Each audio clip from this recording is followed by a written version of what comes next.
Welcome to the Ally Effect with Allyson Blythe, authentically living life your way.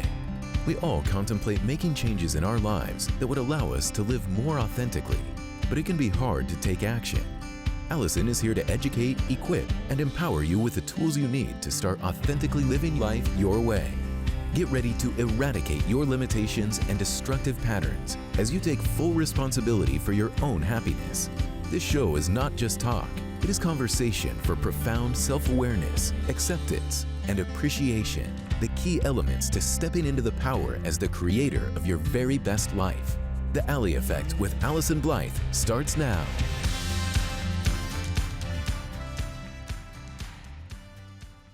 Hi, everyone, and welcome. You're listening to The Ally Effect, authentically living life your way, with me, Allyson Blythe, certified life coach and licensed clinical social worker. You can join me the first and third Thursday of every single month right here on Transformation Talk Radio as we dig deep into this concept of authenticity, helping offer you different topics that support you in authentically living life your way. Because we all know, as amazing as this concept of authenticity is, as much as we all want to be able to show up truly as ourselves, it's a lot harder than it may seem, especially in today's day and age. Stay with me for the next hour as we talk about this idea of authenticity, covering yet another area, offering you actual tools, tips, and resources to educate, equip, and empower. It's my mission in educating, equipping, and empower you to authentically live life your way. You can transform through your time here with practical tools and some real talk. Last time I introduced you to a new topic, the Dishonoring Ps.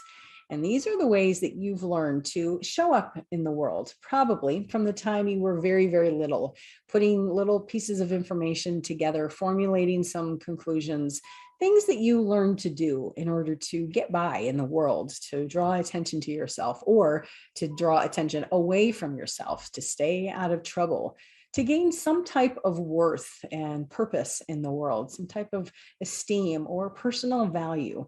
Most times, people have no concept of what they're doing, like kind of understanding themselves, what they're doing or why they're doing it. Maybe you've learned these patterns as a way just to be nice, to kind of get along with human beings. And maybe these are patterns that were role modeled, rewarded, or reinforced in some way when you were younger. By now, it is very likely that these patterns have become very ingrained and pretty habitual, maybe by all rights, even second nature. It might be hard for you to recognize and can't even really imagine knowing how to relate differently in the world. When it comes to, this is the entire topic of the show, authentically living life your way, it's really important to see that these are patterns that are interrupting your path of authenticity. If anything, they're probably aligning you more with inauthenticity, showing up in the world in ways that really are not a true representation of who you really are. We're going to address these patterns, and I want to introduce you to a few more DHPs, and chances are you will recognize yourself in even more of these as we dig deeper into them. Last time, we covered 4 specific patterns. If you haven't taken the time to listen to that episode, you'll really want to hear the beginning of these and the 4 patterns that we covered: placating, pretending, personalizing, and perfecting. 4 patterns we talked about. Placating, ways that you've maybe learned to mitigate or manage conflict or drama of other people, learning to take on their emotions so as to more pacify or chill them out in some ways. Pretending, and I shared with you about that story about Lainey and the way that she was struggling to face some hard truths and kind of feeling the pressure of her family and her own biological clock, and trying very hard to fall in love with a man that she felt like she should be falling in love with, right? That was kind of a fun story. And then perfecting, and the lengths perhaps that you go to in order to present a certain way. Maybe you wear a mask and you hide any mistakes or flaws that you may have. This pattern of perfectionism and how those unrelenting standards are just really sadly unachievable. And then personalizing and helping you understand that though we might all do this in some way, it's this mistaken belief that other people's behavior is either our responsibility or somehow our fault, that it has anything to do with this. And though normal to some degree, the dysfunction comes in when we start to really assess the extent to which we're doing it. Maybe it's hard for you to kind of shake off what's happened and you become consumed by this tendency to personalize. As we go through those four, just in this very beginning, I wonder, like, can you recognize, is there anything over the past 2 weeks? I really challenged you with patterns of self-awareness and self-responsibility. Is there anything that you have seen, patterns that have started to surface, or something that you started to recognize you would step into, and then you started to pull yourself back going, wait a minute, those are those patterns that we were talking about? Okay. Keep that tool handy, that self-awareness tool. You will definitely need it as we continue through the rest of these DHPs.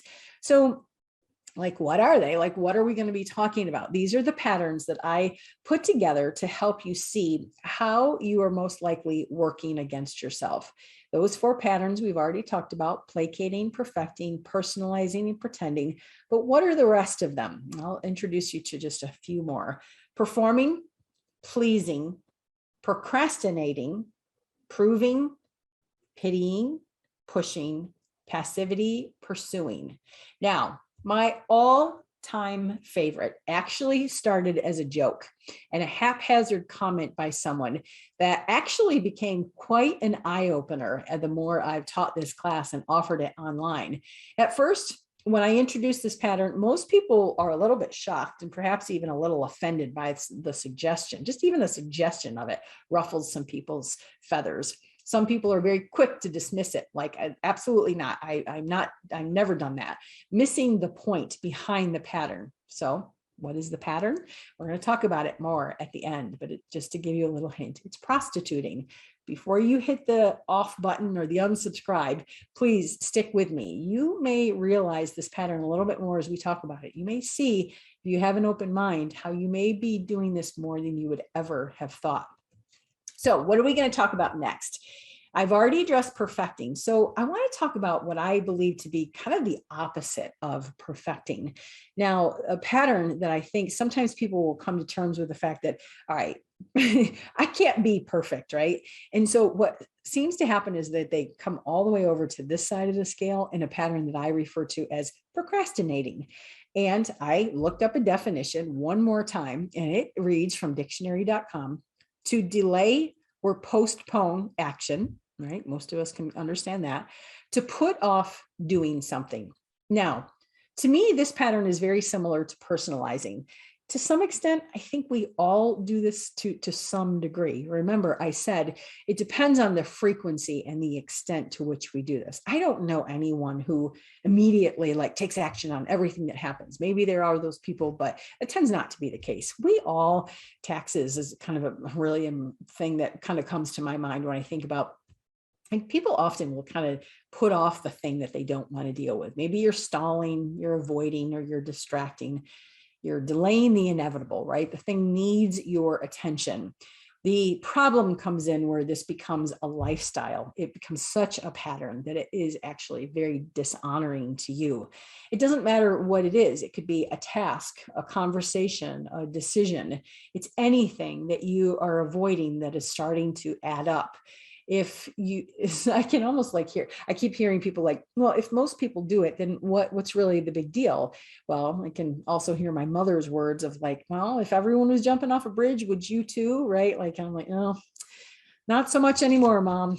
Probably not. Right? If everyone is kind of doing this to some extent, what is the big deal?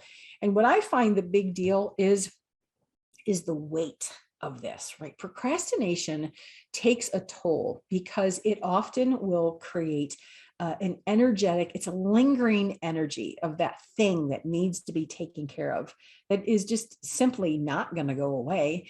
It creates this heavy cloak that we have to carry around, or maybe another visual is like this thick fog of which we're trying to maneuver around. It often fuels a deeper sense of just dread, worry, and even anxiety because it just continues to nip at your heels all the time. Maybe it's hard for you to make a decision. You don't really know what to do, so you just continue to delay. This avoidance tactic, though, is sometimes met with this level of magical thinking.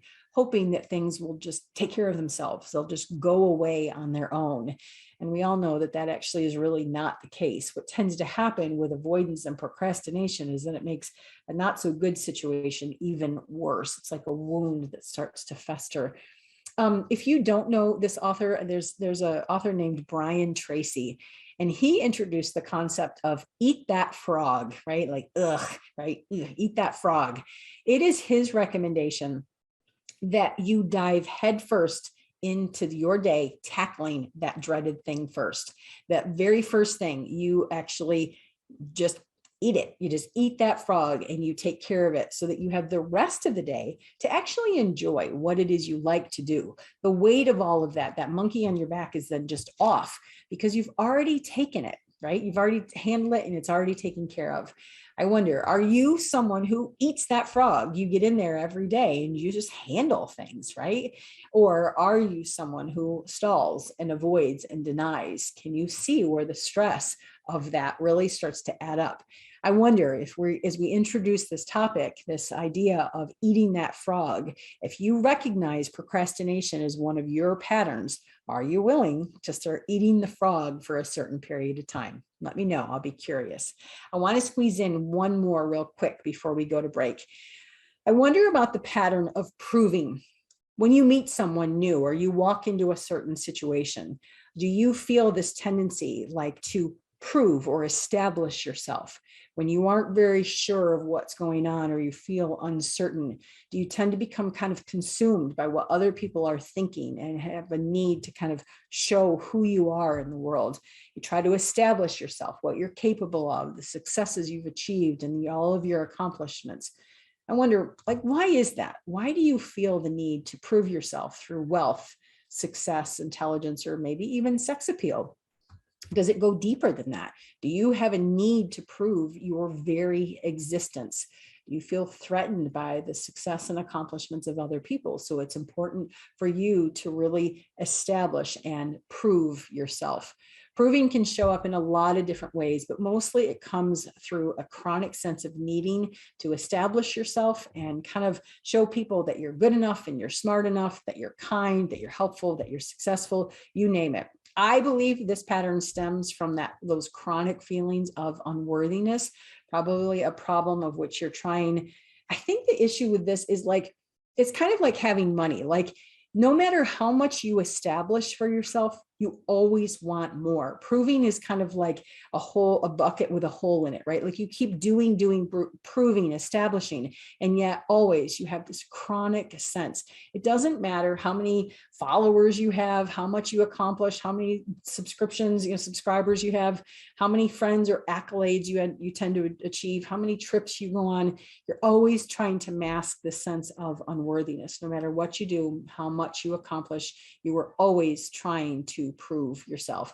And the irony is that most people would never even know. Most people from the outside, they see a level of perfectionism. That's where these patterns start to overlap a little bit. They see you so accomplished that they just kind of assume.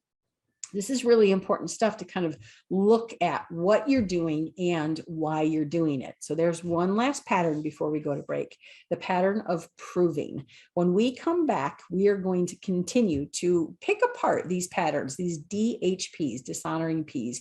You are listening to the Ally Effect, Authentically Living Life Your Way, with me, Allyson Blythe, certified life coach and licensed clinical social worker. We're going to be right back.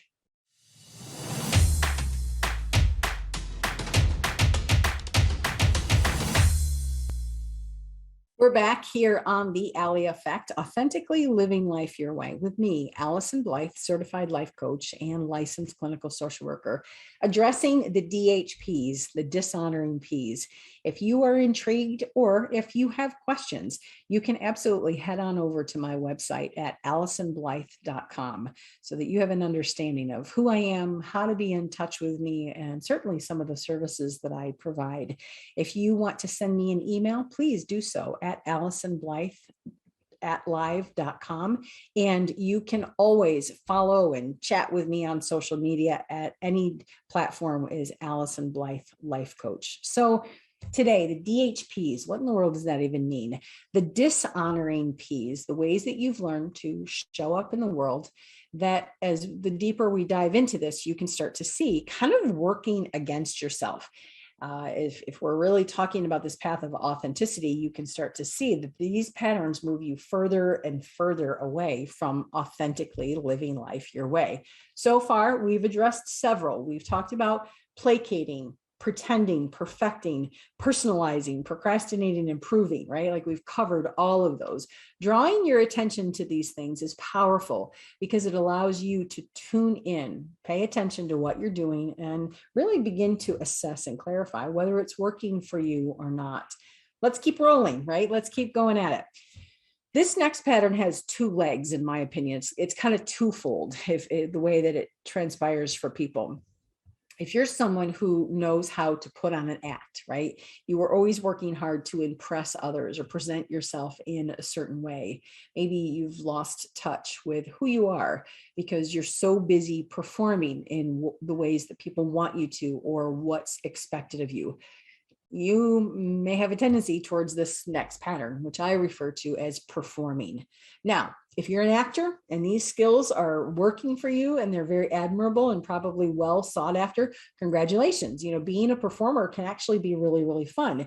It's like you get to try on different hats and different personalities all the time.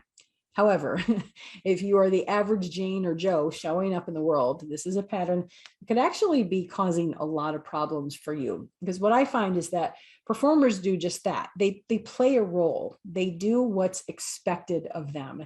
They put on an act so that others may think certain things about them, believe certain things, or certainly feel certain ways about them. Maybe you're someone who's learned to play a role. You take things on that you really don't want to take on. You assume roles and responsibilities that do not serve your best interest. And these are the standards and expectations of how you fulfill the roles people want you to without ever stopping to assess how well they serve you and what you really want to do and how you want to be showing up in the world. Maybe other people's opinions really matter of you really matter to you. You conduct yourself in ways in order to get that attention and approval for them based on what works for them, not really what works for you. Performing is truer to what other people want from you than what you actually want for yourself. It leads you further and further away from your true self, that place of authenticity. And if you're building a path in that direction, this is a pattern that will surely lead you astray. Performance is based on an act. It's based on other people's standards, their expectations of you, and wanting you to behave accordingly. These are things that maybe you've been taught and what has worked in a lot of ways, maybe in the past. But now, as you venture into this authenticity, you can start to see whether or not this is actually true for you. Though you have filled roles hoping to gain the attention and approval of others, you're starting to see how much this is getting in your way. Now, I said this has two legs. That was the first one. The second way I see this pattern show up for people, it takes on a very different feel. Like maybe you can't really identify with that section of performing, but when you look at it differently, you start to see that, yes, you definitely are a performer because you simply can't stop. You can't stop doing. You are someone who is all the time busy, accomplishing, doing things, managing stuff, running here, running there, always having this sense of having to do in some fashion or another. You don't even really know the meaning of rest or relaxation or fun. You tend to be the person who is always hustling, moving from one thing to the next thing, and you're trying hard to just keep on the move. You do not know the essence of learning to be still or learning the process of just being, right? You take on too much and you don't recognize how you're using busyness as a way to kind of distract from life in this deeper presence. Have you ever stopped to ask yourself, if this is a pattern, if this is one of those legs that you can identify with, have you ever stopped to ask yourself, like, why? Why am I doing this? Why do I have this chronic sense of doing and accomplishing all the time? Have you ever reflected on what you're doing and why you're doing? As I said, this is really important stuff to consider. Is there something you're avoiding? Is this chronic sense of accomplishing kind of a format of proving, trying to establish yourself? This is a lot to ponder for you. This is a lot of different sections for you to be considering. Are you a performer? All right. Okay, on to the next. This next pattern, if you have this, you will get this as soon as I say it. If you're confused by what I'm saying, chances are you don't have this pattern. If I said something to you like, hey, listen, just lean back. Just lean back for a minute, right? What feeling does that create inside of you? Stop to consider for just a minute. Do you tend to be the kind of person who really leans in? When a situation presents itself, or you really like someone and you have maybe an anxious feeling, or you're uncertain about something, maybe something is taking longer than you want it to, and it isn't necessarily going in the direction you want it to. Do you have a tendency to get very, very eager and start to lean heavily forward into situations or into people? I know this might be a very odd question, but how would you answer that? Do you tend to be someone who leans in? Stated another way, do you find yourself chasing after people? Are you constantly looking for acceptance and approval and attention from others? Do you have a hard time trusting, just leaning back and trusting, allowing other people or things in general to come to you? Do you constantly feel the need to pursue what you want? What if you took a moment to just simply step back? Have you ever taken the time to really assess and evaluate your ROI, your return on investment in relationships? Are you the person who is always extending the invitation? You are the one who's initiating the calls, managing the contacts, sending up the activities and the invites. Like, are you always that person trying to orchestrate things, connect with people? You're the one who's doing the planning and the inviting and the including. I would just challenge, I would ask you, do other people extend the same courtesy to you? Is the shoe also on the other foot? Then that's awesome. Like, again, if that's working, no big deal, right? But if you start to become conscious that, like, wait a minute, I really don't know as though they're ever returning that favor. I don't know as though they ever do assess that quite the same way that I do. I would encourage you to take for a minute, just a second, to lean back in relationships. Now I want to be clear about this. There are times when I would absolutely applaud, go for it, right? Like, if something is exciting to you and you need to take a big risk, you want to make the leap and stick to something because of hard work and determination. If you really are going after something with dedication and high energy, there is absolutely a place, steadfast, eager, unwavering, full of drive. I applaud that level of tenacity. This is something very different. This pattern of pursuing, is what I call it, is something that you have a tendency to chase after. It leaves you kind of in this hot pursuit and the initiator of all things with people. I will encourage you to consider, why are you leaning so far forward in relationships? Why are you the one working so hard to chase after people? If you recognize yourself in any of these, this dynamic and this pattern of pursuing, that is not about drive and determination, this energy is actually very different. Pursuing has kind of like a clinging, desperate, again, lean forward, right? Like, I lean forward and it almost becomes like a really awkward, right? So I keep doing that. Like, you just naturally want someone to kind of back up a little bit. I wonder, do you get this? Is this a pattern that you can relate to? If you have met someone who is like this, it's a person who, just as sweet as they may be, they just seem to try too hard. Remember that TTH I talk about, trying too hard. They try too hard to be liked. They try too hard to be nice. Someone who overextends and makes themselves just readily available at every turn. The issue with this proving pattern is that someone tends to have more of a chameleon effect than a really SOS solid sense of self. We tend to be attracted to people who are more solid and authentic. Maybe you recognize this person, maybe you are this person. Do you have a tendency to try too hard to get people to like you, to include you, to find a spot in their life? You have a tendency to chase after people and lose yourself in the process. Do you have a hard time trusting that people will come to you? Are you someone who is really overly eager and you go to great lengths in order to get that attention and approval?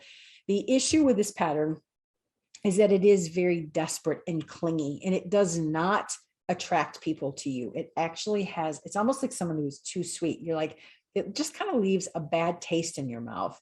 Pursuing typically comes from a very hurt place, a wound of some sort in which you've had to chase after love and attention, and it's behavior and energy that really does work against you because it's just too forward motion with the energy of people.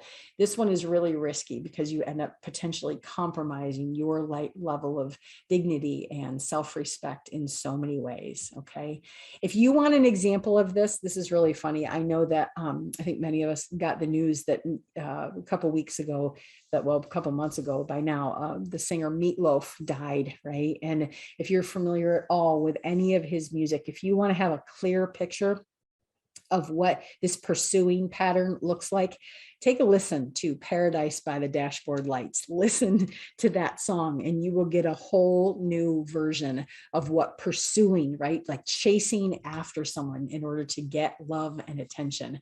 And be a little illustration for you as we move forward, understanding kind of this pursuing pattern that you may be engaging in that has a very reverse effect. Check that tune out. It's worth knowing whether the pattern relates to you or not. Lots of food for thought that we've covered. It's very critical for you to take the time to really reflect on what we're learning here. My guess is by now you're seeing yourself at least in some of these: placating, pretending, personalizing, perfecting, procrastinating, and now proving, right? So we've added some of these things: performing, pursuing, all of these DHPs, and it's certainly interfering your authentically living life your way. I wonder which one of these that you can really relate to as we spend this time together talking about these patterns. We need to go to break. And when we come back, we're going to, of course, dive even deeper into more patterns as we shine some light in this. I am Allyson Blythe, and you are listening to The Ally Effect, authentically living life your way. Stay tuned. We'll be right back.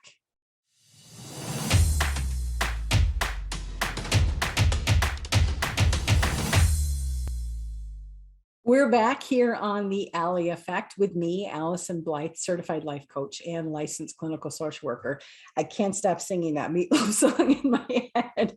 Today, we are talking about authentically living life your way and these patterns that are most likely in really interfering with your journey towards authenticity. We are covering the dishonoring Ps and trying to shine some light on each of these patterns to give you a picture of what might be going on in your world, ways that you've chosen to show up, probably very subconsciously, unknowingly. I would love to hear your experience. If these are things that you can identify with, if you've got questions or you're not really sure, like, yeah, for sure, I'm in a lot of these and now I don't know what to do, please feel free to reach out to me. AllysonBlythe.com is a great way to be in touch with me, learn more about me, learn more about these DHPs.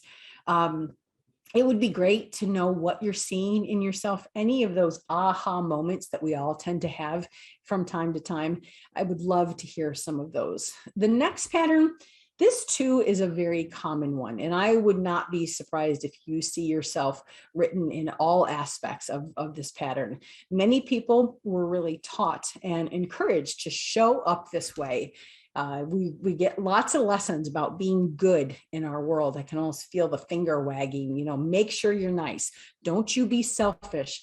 Be mindful of other people, right? Like really kind of this tendency to be conscious and aware of people. Not a bad message, right? Like I said, that a lot of times these dishonoring Ps are really beautiful components about us or our personality that just tend to go a little bit too far. They don't have to be the disabling Ps. Sometimes just a little bit too far is where they become dishonoring. This next pattern is the tendency to please. Now, I do believe that it's true that life does feel a lot better for all of us when the people around us are happy, right? Like when things are going along and life is fairly smooth and we're all feeling kind of good with each other. I don't know many people who love to function in chaos, conflict, and tension, right? Like most people don't really prefer that state. You probably have a natural preference towards things going fairly well and smoothly. The question becomes where it tips in that scale, where it becomes dishonoring, is what lengths are you willing to go to make sure other people are happy? How far are you willing to bend to make sure that everyone and everything is okay? You don't necessarily have to mitigate their anger. You just do all of these caretaking behaviors in order to really acknowledge and make sure other people are well taken care of. Our world benefits from kindness, right? The idea that people being thoughtful, respectful, and considerate. Someone did something so sweet for me the other day, so thoughtful that it almost brought tears to my eyes. So the idea of thoughtfulness, basic human kindness and consideration is amazing energy. I would absolutely applaud that till the end of the days, right? However, pleasers tend to take things too far. The dishonoring aspect comes is that this goes beyond kindness and human decency. If you have this pattern, you are overly accommodating and potentially even sacrificial. Maybe you are someone who always puts a smile on when you actually should be putting your foot down, right? There's like you over tolerate things in order to please other people. You please to the extent that you actually are displeasing, or maybe even certainly dishonoring, or potentially even harming yourself. This becomes unhealthy and taking a good thing just too far. People often associate, this is very interesting, especially having written Misunderstood. People will often mistake having boundaries, the ability to say no, to decide according to their commodities. Do I have the time, energy, and effort to really invest in this? Oftentimes what I find is that people are like, oh, like, I don't want to be mean. I don't want to be bitchy, right? I don't want to be insensitive to other people. I assure you, my friends, that being boundaried and functioning from a full cup is none of those things. It is not your responsibility to make sure that everyone and everything is okay. You do not need to take care of everyone and everything. It is, however, your responsibility. Remember, I'm going to hand you the tool of self-responsibility to lead from the inside out. So many of these patterns, this is a show about authenticity. So many of these patterns are about the outside in, what other people think, what other people want. This is your opportunity to really begin to assess, like, how can I start to function in the world from the inside out, so that you actually can be capable of healthier, happier relationships. This pleasing pattern. Do you tend to be someone who is a chronic apologizer? I'm sorry, please forgive me. I didn't mean to, right? Like, are you showing up with that apologizing energy when you owe no apology? Do you say yes when every single ounce of you just simply wants to scream no? Have you confused self-care with selfish? Right? People really mistake those, and pleasers don't know that there's even a difference. If they take 5 seconds to take care of themselves, they often will assume that they're being very, very selfish. Do you feel resentful, unappreciated, and undervalued? If this is the case for you, it is very likely that you are struggling with this pleasing pattern. Right? So just a lot of food for thought. This might be a pattern that is very well ingrained. You do it in order to be kind and nice and thoughtful and helpful. Please, if you can find balance to that pattern, again, I support that. I validate that. I would join you in that. It's just when it becomes sacrificial and harmful to you that it becomes this dishonoring P. So there's another one for your list. The idea that you are someone who is a pleaser. Okay. One more before we take our last break. The next pattern is pitying. And this too has 2 separate threads to it. Do you tend to be someone who wallows? Are you a glass half empty, or that dreaded Eeyore energy? You're kind of like dragging yourself, like you were the person who is going to find the one cloud in the sky. Now, I need to do another timeout, and I need to wave my little BS flag here a little bit.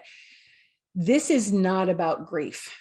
I work with people so often who feel almost ashamed to deal with the pain or the trauma they have in their life. They don't ever want to like, I don't want to have pity for myself.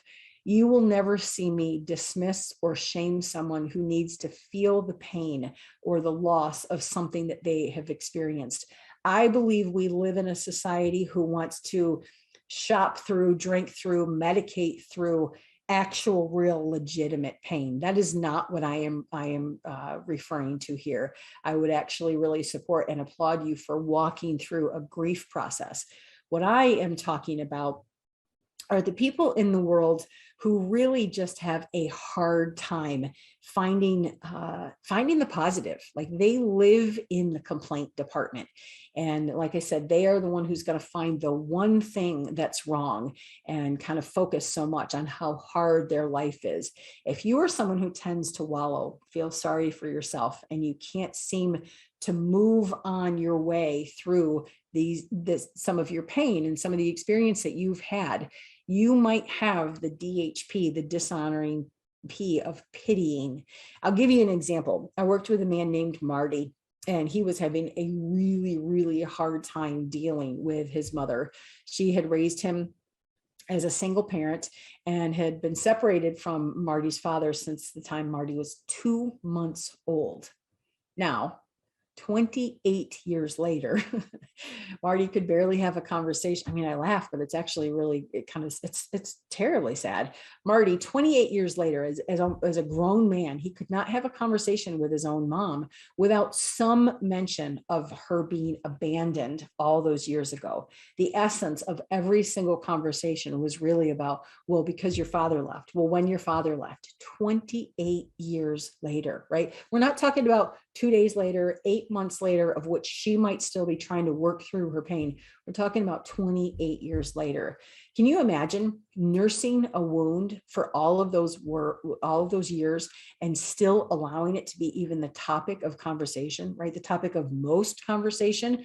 Marty's mom was most likely a wallower, someone not only stuck in the problem, but stuck in the story of the problem, right? It was like this repeat, rehearse energy that she continued to do over and over.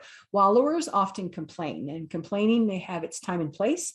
Now, I talk about that in the Art of Effective Communication. Complaining can be a really powerful way to get perspective or to vent a little bit so that you can externalize a problem enough to grab a hold of it.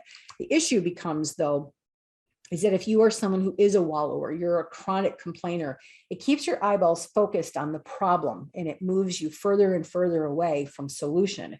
We talk extensively in this show about self-responsibility, and wallowers tend to dismiss their responsibility because they feel like they've been victimized in a lot of ways and they haven't been able to move through that. Your thoughts become magnified by the negative things that have happened, and it tends to be the only thing you can look at or talk about in your world. It's really heavy energy and it's hard to be around. Most healthy people can't, it's like being around, a toxic environment or cigarette smoke. It's like healthy people can only tolerate it for so long. That's one leg of pitying. And similar to performing, this one has kind of like the separate leg to it. Maybe you don't have a tendency to feel sorry for yourself. Maybe instead you tend to feel sorry for others. Now, again, I'm going to make a little disclaimer. This is not about empathy. I just said our world needs more in terms of kindness and consideration of other people. Pitying has a very different level of energy. It's not about empathy, care, or concern. Pitying others has more to do with like dismissing or degrading other people's experience. It's like feeling sorry for them, and it actually robs people of their dignity. Pitying others is a very disempowering, discrediting type of energy towards them. It also gets them stuck in their problem and the victimhood of what's happened. Where empathy is that middle ground, and that's an acknowledgement of a situation and then a focus on validation and compassion, not on the victim mentality. I would encourage you to really watch your pitying mentality and to realize that it's not helpful for anyone, not for you if you're on this side and not for others. So there we have more of the dishonoring Ps. Placating, pretending, personalizing, perfecting, procrastinating, proving, performing, pursuing, pleasing, and then finally pitying. Whew, there you go. You have 10 dishonoring Ps. Now, when we come back, I want to offer you a little bit of history, help you understand where these patterns came from, and help you remember, I said we're going to tune into one of those final patterns as I introduce you to one that ruffles some feathers. We need to take a break, but when we come back, we are going to finish up and wrap up with these DHPs, and I hand you a few more tools to deal with. As we come back, we're going to talk more on the Ally effect, authentically living life your way, with me, Allyson Blythe, certified life coach and licensed clinical social worker. We'll be right back.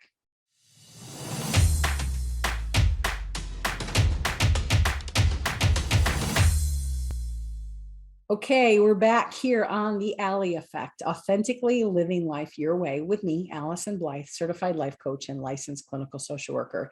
We are coming around home as we kind of bring this whole series, the DHPs, the dishonoring Ps, of how you've been showing up in the world.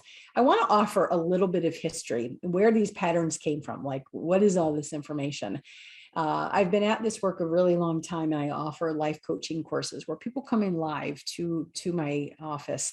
And one of the courses I offer is called Radical Self-Care, in which women gather together one time a month for 12 months. And originally what started to happen is I was identifying these P patterns, these Ps, and there were 7 of them. And they just kind of came to me, and I presented them to them, and I wrote them on the board and all kinds of stuff. And as the course continued, so did the number of Ps that we were starting to recognize, certainly in ourselves and in one another. And eventually those 7 turned into 16 different Ps, right? Like, man, that's a lot. 16 of these Ps that these women started to recognize, and we added to the list. We don't have time to cover all 16, but in case you're curious, you can absolutely check out that course on my website, the Dishonoring Ps. You can head over to AllysonBlythe.com. I offer you a full assessment for you to take and identify which of these patterns really are you dealing with on a day-to-day basis, engaging in ways that you might not even know. And then I want you to go through each of these patterns to help you recognize how you've been working against yourself. Remember, my goal is to educate, equip, and empower. And that course is a great way to help you understand how you've been working against yourself. So all of those DHPs are covered, all 16 of them. Before we finish up today, I want to make sure we cover a bunch of different things in helping you realize that we've covered 10 of them, 10 of those different patterns. And before we go, I want to make sure we cover that last one. I said that we were sitting in a group, and I was writing down those Ps. And as I was sitting there, we were going through each of them. One of the ladies in the group very playfully chimed in, "Hey, wait a minute. What about prostituting?" And man, we all erupted in laughter and chatter. And it was great fun as we were kind of like thinking about that, adding that to all of those Ps. But later that night, I had kind of this gnawing sense about this pattern. I was like, dang, she might be really onto something. Now, again, I said to you before you just click off and you're like, oh, I'm done with that, I'm not going to listen to this. I really challenge you to listen a little bit longer. I started to think a lot about this pattern of prostituting, and not in the ways that most people might traditionally think about it, but in a way that potentially you have sold yourself out. At some point in life, this is a pattern that is actually far more common for people than you might actually realize. Potentially not in the traditional sense that you might think of. Maybe you've not sold yourself out in that way, but I challenge you to think about ways you have ever gone against your own morals and your own values, sold yourself out for the sake of attention, approval, acceptance, maybe being liked, being chosen, making sure someone doesn't leave, getting money, getting a promotion, for some type of reward, to not be alone, to not be left, right? I mean, there's so many reasons why there's times when we sell ourselves out. I want you to consider the definition one more time, dictionary.com, but put oneself or one's talent to an unworthy or corrupt use for the purpose or sake of personal or financial gain, right? So basically you sacrifice yourself in some way for personal or financial gain. as we kind of clear that lens and take it away from the traditional sense of how you may be thinking about this prostituting pattern, where people have really stood back and realized, like, oh my gosh, I've sold myself out for this, or I've sold myself out for that. I went against my morals. Like, what do you think? Can you see yourself? Now, if you can let go of the stigma and loosen your grip a little bit about that rigid sense of what this definition might mean for you, can you recognize the ways that you potentially have prostituted yourself out that has nothing to do with sexualized behavior? Or maybe it does have something to do with your body or your sexuality, but there's never been an actual exchange of money. So you've never really considered it to be prostituting. Maybe you have used your body in ways that have gone against your morals and your values, what you believe and what serves you best. Maybe you've betrayed yourself and gone against what even feels safe. Certainly you would feel insulted if someone suggested that this is a pattern of yours, but if you look deep down inside, maybe you can see you sold out your mind, your body, your spirit, your morals. Now, there's no judgment in this. This is not better or worse than the others. This is not about shining light on any type of shame. This is really about, remember the classic tool, this is really about awareness, ways that you are moving yourself further and further away from authenticity and getting off track so that you can be conscious of this.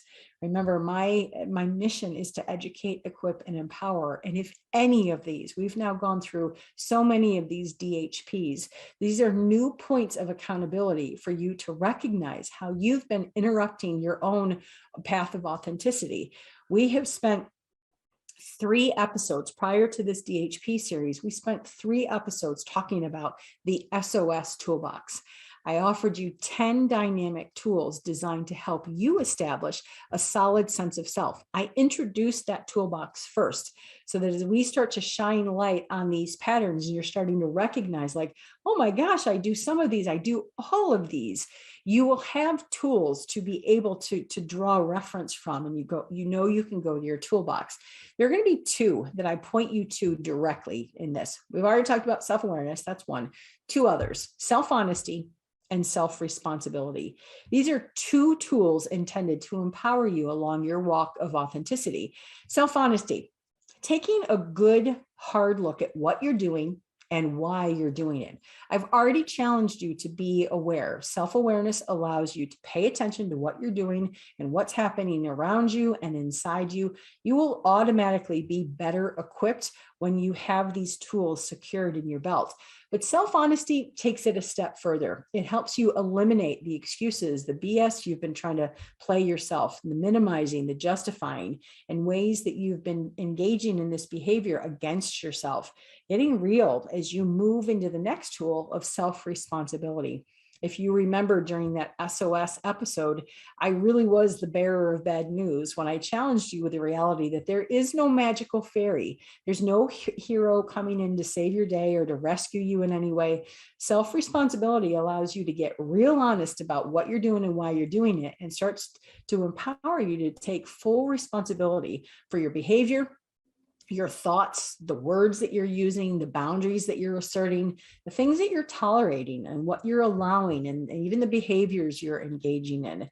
And if you need some more tools, like those are some pretty equipping tools, but if you need even more, I will really shine some light on self-compassion. We do these things oftentimes very subconsciously. We're not conscious of the ways that they might be harming or moving us further and further away from authenticity. I would encourage you to use the tool of self-compassion, that we can all use a little bit more understanding and support so that we can be more responsible.